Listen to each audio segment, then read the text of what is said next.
Hello everyone, welcome to my channel unfolding literature. আজকের এই ভিডিওতে আলোচনা করব ইংরেজিতে রেটোরিক বা ফিগার্স অফ স্পিচ। একই ভিডিওতে প্রায় সমস্ত ফিগার্স অফ স্পিচের অপশনগুলো নিয়ে আলোচনা করব। এর মধ্যে রয়েছে simile, metaphor, personification, hyperbole, alliteration এবং আরও অনেক কিছু এই নিচে দেওয়া হলুদ রঙের বাক্সতে তোমরা দেখতেই পাচ্ছ। তো চলো শুরু করা যাক। ফিগার্স অফ স্পিচ বা রেটোরিক, যার অর্থ অলঙ্কার বা রূপক, হলো এমন কিছু ভাষার ব্যবহার যা বাক্যের ভাব, সৌন্দর্য ও প্রভাব বাড়াতে সাহায্য করে। এগুলো সাধারণত সাহিত্য, কবিতা, বক্তৃতা ও কথোপকথনে ব্যবহৃত হয়। নিচে গুরুত্বপূর্ণ ফিগার্স অফ স্পিচগুলি বাংলায় কিন্তু খুব সুন্দরভাবে ব্যাখ্যা করা হলো। প্রথমেই রয়েছে সিমিলি বা উপমা। দুটি বস্তুর মধ্যে তুলনা, লাইক বা অ্যাজ শব্দ ব্যবহার করে যখন করা হয়, যেমন উদাহরণ হিসেবে বলা হয়েছে he is as brave as a lion. তাকে একটি লায়নের সঙ্গে তুলনা করা হলো অ্যাজ শব্দটি ব্যবহার করে। ঠিক আছে, সে লায়নের মতনই সাহসী, এটা বোঝাতে কিন্তু অ্যাজ কথাটি ব্যবহার করা হলো। এরপরে রয়েছে she is as gentle as a ডাব। সে পায়রার মতনই শান্ত। তো এখানে জেন্টেল কথাটি সে পায়রার মতনই শান্ত, সেটা বোঝাতে কিন্তু অ্যাজ কথাটি ব্যবহার হয়েছে। সেইভাবে লাইকের ইউজ হয়েছে, দেখো হি ফাইটস লাইক এ টাইগার। সে বাঘের মতনই লড়াই করে। এই ক্ষেত্রে কিন্তু এখানে লাইক কথাটা কিন্তু ইউজ করা হয়েছে। এটা চলে গেল সিমিলি। এবার আমরা দেখে নিচ্ছি মেটাফর বা রূপক। তুলনা হলেও এখানে লাইক বা অ্যাসের ব্যবহার করা হয় না। সিমিলির সাথে এটাই এখানের পার্থক্য। সরাসরি এক বস্তুকে আরেকটি বলে ধরে নেওয়া হয়। যেমন বলা হয়েছে টাইম ইজ এ থিফ। এখানে কিন্তু সময়কে সরাসরি চোর বলা হয়েছে। Time is like a thief এইভাবে কিন্তু বলা হয়নি। লাইক এ থিফ বলে সেটা আমাদেরকে সিমিলি হিসেবে ধরে নিতে হতো। যেহেতু সরাসরি টাইমকে থিফ বলা হয়েছে, তাই এটা হচ্ছে মেটাফর বা রূপক। The world is a stage. ওয়ার্ল্ডকে সরাসরি স্টেজের সঙ্গে তুলনা করা হয়েছে। His words are daggers. তার যে কথাগুলো, তার যে শব্দগুলো, সেগুলোকে একটা ছুরির সঙ্গে তুলনা করা হয়েছে। কাজে এগুলো কিন্তু সরাসরিভাবে তুলনা করা হয়েছে, কোনো রকম লাইক বা অ্যাস এই ধরনের এক্সট্রা কোনো শব্দ বা ওয়ার্ড আনা হয়নি। এরপরে রয়েছে পার্সনিফিকেশন, মানে কোনো কিছুর ওপর ব্যক্তিত্ব আরোপ। অজীব বা নির্জীব বস্তুকে মানুষের গুণ বা আচরণ দেওয়া। যেমন the wind whispered through the trees. তো উইন্ড মানে বাতাস, সে তো কখনো কথা বলতে পারে না, কিন্তু তাকে বলা হয়েছে বাতাস গাছের ফাঁকে ফিসফিস করে কথা বললো। কাজে এখানে বাতাসকে কিন্তু ব্যক্তিত্ব আরোপ করা হলো, তাকে পার্সনিফাইড করা হলো। আরও উদাহরণ রয়েছে এখানে the sun smile down on us. সূর্য তো কখনো হাসতে পারে না, কিন্তু সূর্যের যে ঝলমলে রোদ, সেটা হিসেব করে সূর্যকে ব্যক্তিত্ব আরোপ করা হয়েছে। এবার রয়েছে the night embraced the city. রাত শহরটিকে আলিঙ্গন করলো। রাত কি কখনো কাউকে আলিঙ্গন করতে পারে? কিন্তু না, এখানে নাইটকে কিন্তু পার্সনিফাইড করা হয়েছে, তাকে একজন ব্যক্তি হিসেবে ধরা হয়েছে। এবার রয়েছে হাইপারবোল, মানে প্রতিকূল অতিশয়োক্তি। অতি রঞ্জন করে কোনো কিছু বোঝানো। যেমন কোনো কিছুকে আমরা বাড়িয়ে বলি যে তোকে আমি 100 বার বললাম, তাও তুই আমার কথাটা শুনলি না। এখানে আদৌ কি আমরা কাউকে 100 বার বলি? না, 2-3 বার বলেই হয়তো যখন আমরা একদম মানে তিক্ত হয়ে যাই, তখন আমরা বলে দিই যে তোকে 100 বার বললাম। তো যেটাকে অনেকটা বাড়িয়ে বলা হয়, I have told you a million times. ঠিক আছে, এটা একটা উদাহরণ চলে গেল। আরও উদাহরণ রয়েছে I am so hungry I could it A horse. দেখো, কেউ কি কখনো খিদে পেলে কি একটা আস্ত ঘোড়া খেয়ে ফেলতে পারে? না, কিন্তু এখানে কিন্তু তার খিদেটাকে বোঝাতে, এতই তীব্র তার খিদে, সেটাকে বোঝাতে কিন্তু একটা গোটা হর্স মানে ঘোড়া খেয়ে ফেলতে পারবে, তার সাথে তুলনা করা হয়েছে। হি ক্রাইড ওশেন্স অফ টিয়ার। কেউ কি সমুদ্র সমান চোখের জল ফেলতে পারবে? আমাদের চোখে কি এত জল ধারণ করা সম্ভব নয়? তার জন্য কি এখানে বাড়িয়ে বলা হয়েছে। এই ধরনের সেন্টেন্স বা ফিগার্স অফ স্পিচগুলোকে বলা হয় হাইপারবোল। এবার রয়েছে অ্যালিটারেশন বা অনুপ্রাস, মানে একই ধ্বনি বা অক্ষরের পুনরাবৃত্তি, সাধারণত শব্দের শুরুতে। ঠিক আছে, মানে একই ধরনের শব্দ। দেখো she sells by the sea shore. She S এই শব্দ আর ধ্বনি, এগুলোর কিন্তু বারবার কিন্তু পুনরাবৃত্তি হতে লাগলো। ঠিক আছে, আরও উদাহরণ রয়েছে বিগ ব্রাউন্স বিয়ার্স বড বিউটিফুল বেরিজ। বি কথাটা বারবার রিপিটেশন হচ্ছে, এগুলোকে বলা হয়, এই ধরনের ফিগার্স অফ স্পিচ বা সেন্টেন্সগুলোকে আমরা বলি অ্যালিটারেশন, যেখানে একই জিনিসের বারবার রিপিটেশন হচ্ছে। দেখো এল দিয়ে রিপিট হয়েছে বারবার, lovely Lily's line the lane. তো যখনই কোনো একটা সেন্টেন্স এরকম দেখবে, সেটাকে আমরা ধরে নেব কি কোন ধরনের ফিগার্স অফ স্পিচ? অ্যালিটারেশন, মানে একই ধ্বনি বা একই শব্দ বারবার রিপিট হয়েছে। এরপর রয়েছে ওনোম্যাটোপিয়া বা অনুকরণ ধ্বনি, যে শব্দগুলো কোনো শব্দ বা আওয়াজকে অনুকরণ করে, কোনো কিছুর আওয়াজকে বোঝায়। যেমন দ্য বিজ বাস্ট, মৌমাছি কেমন করে? ভন ভন করে। মৌমাছির আওয়াজটাকে এখানে বোঝানো হয়েছে, তাই এটাকে বলা হয়েছে ওনোম্যাটোপিয়া। এই ধরনের ফিগার্স অফ স্পিচকে বলা হয় অনুকরণ ধ্বনি বা ওনোম্যাটোপিয়া। আরও উদাহরণ রয়েছে দ্য ক্লক ওয়েন্ট টিকটক, মানে ঘড়ি কীভাবে আওয়াজ করে? টিকটক করে আওয়াজ করে। দ্য ক্যাট মিউড লাউডলি, বিড়ালের আওয়াজকে বোঝানো হয়েছে। সবই কি এখানে আওয়াজ সম্পর্কিত। এরপর রয়েছে অক্সিমোরন বা বিরোধাভাস। দুটি বিপরীতধর্মী শব্দ যখন পাশাপাশি বসে একটি অর্থ সৃষ্টি করে, নতুন একটি অর্থ তৈরি করবে, কিন্তু দুটি কিন্তু একদম অপোজিট ওয়ার্ড। যেমন ডিফেনিং আবার সাইলেন্স। ডিফেনিং মানে কর্ণবিদারী, সাইলেন্স মানে নিরাপত্তা, আর দুটি মিলে একসাথে কর্ণবিদারী নিরাপত্তা, মানে এমনই একটা নিরাপত্তা যেন আমাদের কান বন্ধ হয়ে যাচ্ছে, তো সেটাকে এখানে বোঝানো হয়েছে। এরপরে রয়েছে ক্লিয়ারলি কনফিউজড। দেখো দুটো কিন্তু একদম বিপরীত। ক্লিয়ার মানে স্পষ্ট, আর কনফিউজড মানে বিভ্রান্ত, কিন্তু দুটো একসাথে হয়ে আমাদেরকে বোঝাচ্ছে যে স্পষ্টভাবে বিভ্রান্ত। লিভিং ডেড, এরকম একটা উদাহরণ হচ্ছে জম্বি, যারা কিন্তু মৃত কিন্তু মানুষখেকো প্রাণী, তো সেটাকে বলা হয় জীবিত মৃত বা লিভিং ডেড। দুটো কিন্তু একে অপরের অপোজিট শব্দ, কিন্তু নতুন একটি অর্থ উৎপাদন করছে। এই সমস্ত শব্দকে কি বলা হয়? অক্সিমোরন, মানে দুটো অপোজিট শব্দ পাশাপাশি বসছে।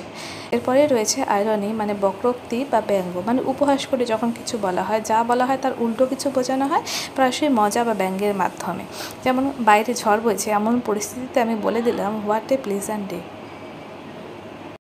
তো এখানে সেই সময়টাকে আমি ব্যঙ্গ করেই বললাম যে ঝোড়ো হাওয়া, কিন্তু সেটাকে বললাম হোয়াট এ প্লেজেন্ট ডে।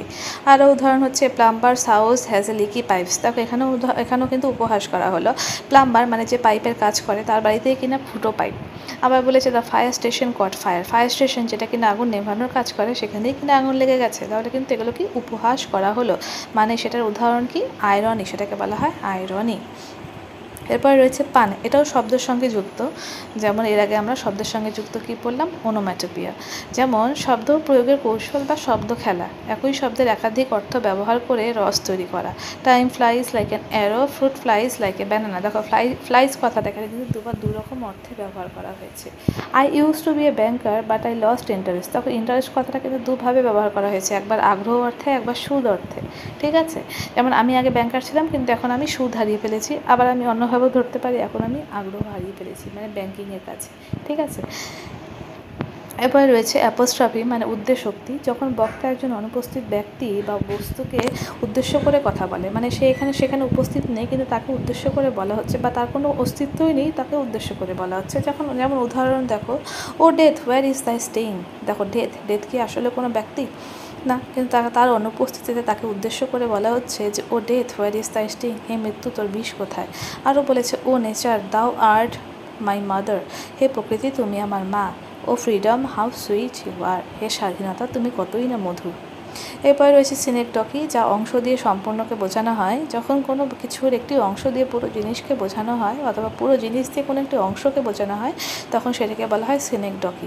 উদাহরণ অল হ্যান্ডস অন ডেক। এখানে হ্যান্ডস বলতে মানুষের হাতকে বোঝানো হয়েছে, মানুষদের বোঝানো হয়েছে। মানুষের হাত দিয়ে সম্পূর্ণ মানুষটাকেই কিন্তু বোঝানো হয়েছে, মানে একটা অংশ দিয়ে পুরো জিনিসটাকে বোঝানো হয়েছে। তারপরে বলেছে he owns a 100 head of cattle. Head বলতে এখানে মাথা, আবার হেড বলতে কিন্তু এখানে গরুকে বোঝানো হয়েছে, মানে তার কাছে 100টা প্রায় গরু রয়েছে। ঠিক আছে, এরপরে মানে এখানে কি মানে অংশ দিয়ে সমগ্রকে বোঝানো হলো। এরপরে রয়েছে মেটোনিমি, বা সম্পর্কিত শব্দ দিয়ে বোঝানো। যখন কোনো জিনিসকে তার নাম না নিয়ে তার সাথে ঘনিষ্ঠভাবে সম্পর্কযুক্ত অন্য কোনো শব্দ দিয়ে বোঝানো হয়, তখন সেটাকে বলা হয় মেটোনিমি। অনেকটা কিন্তু একটা সিনেকটকির মতন, কিন্তু এর সঙ্গে কিন্তু একটা সূক্ষ্ম পার্থক্য রয়েছে, আমরা পরে দেখে নেব। The pen is mightier than sword. এখানে পেন, যেটাকে সোর্ড যেমন যুদ্ধের প্রতীক, আর পেন কি লেখার প্রতীক, কিন্তু আমরা কি লেখা দিয়েও অনেক সময় যুদ্ধ করতে পারি। ঠিক আছে, লেখা দিয়ে প্রতিবাদ করতে পারি, তাই সেটাকে কিন্তু সোর্ড মানে তরোয়ালের সঙ্গে তুলনা করা হয়েছে। এরপরে বলেছে the white house issued a statement. এখানে হোয়াইট হাউস মানে কি সাদা বাড়ি, কিন্তু সাদা বাড়ি নয়, কিন্তু এখানে আক্ষরিক অর্থ সাদা বাড়ি হলেও এটাকে বোঝানো হয় আমেরিকা প্রেসিডেন্ট বা সরকারকে বোঝানো হয়েছে দ্য হোয়াইট হাউস বলতে। ঠিক আছে, মানে যখন কোনো জিনিসকে তার নাম না নিয়ে তার সাথে ঘনিষ্ঠভাবে সম্পর্কযুক্ত অন্য কোনো শব্দ বোঝানো হচ্ছে, তখনই তাকে আমরা কী বলবো? মেটোনিমি। তো সিনেকটকি আর মেটোনিমির মধ্যে একটা সূক্ষ্ম পার্থক্য আছে, তোমাদেরকে আগেই বললাম। তো সেটা হচ্ছে সিনেকটকি অংশ দিয়ে সম্পূর্ণকে বোঝানো হয়, বা সম্পূর্ণ দিয়ে অংশকে বোঝানো হয়। যেমন মানুষের হ্যান্ড দিয়ে কী বোঝানো হলো? সমগ্র মানুষকে বোঝানো হলো। আবার হেড দিয়ে কী বোঝানো হলো? সমগ্র অনেকগুলো গরুকে বোঝানো হলো। আর মেটোনিমি হচ্ছে সরাসরি সম্পর্কযুক্ত অন্য কোনো শব্দ ব্যবহার করা। যেমন হোয়াইট হাউস বলতে আমরা বুঝি সাধারণত বাড়ি, কিন্তু হোয়াইট হাউস বলতে কিন্তু আমেরিকা প্রেসিডেন্টের হাউসকেও বোঝানো হয়। ঠিক আছে, এরপরে রয়েছে অ্যান্টিথেসিস মানে বিরোধাভাস।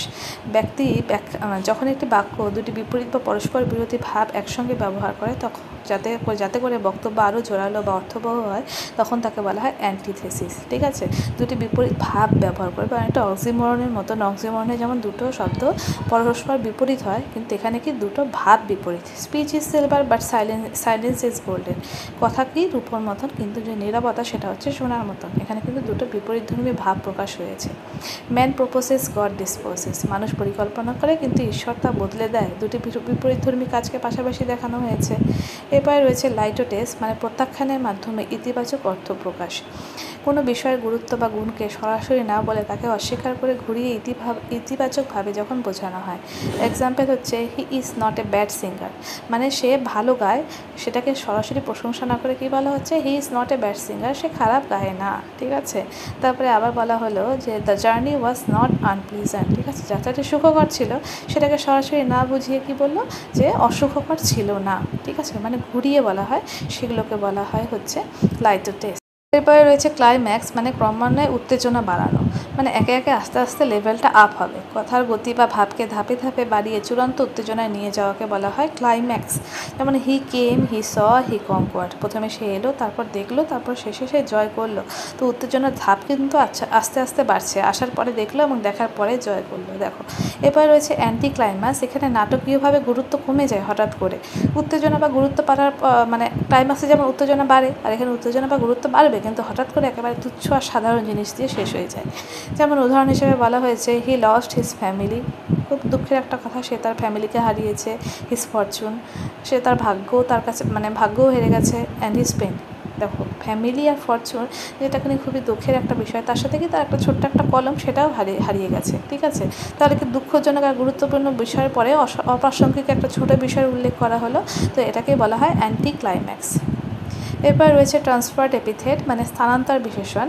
কোনো বিশেষণ যা আসলে কোনো কিছুর গুণ সেটি ভুলভাবে অন্য কিছুর সঙ্গে ব্যবহৃত হয় শৈল্পিকভাবে অর্থ তৈরির জন্য। যেমন he had a sleepless night. দেখো, নাইট কখনো স্লিপলেস হতে পারে, মানুষটি স্লিপলেস হতে পারে, নাইট কিন্তু স্লিপলেস নয়। তাহলে হি ইজ স্লিপলেস সেটা না বুঝিয়ে বোঝানো হলো he had a sleepless night.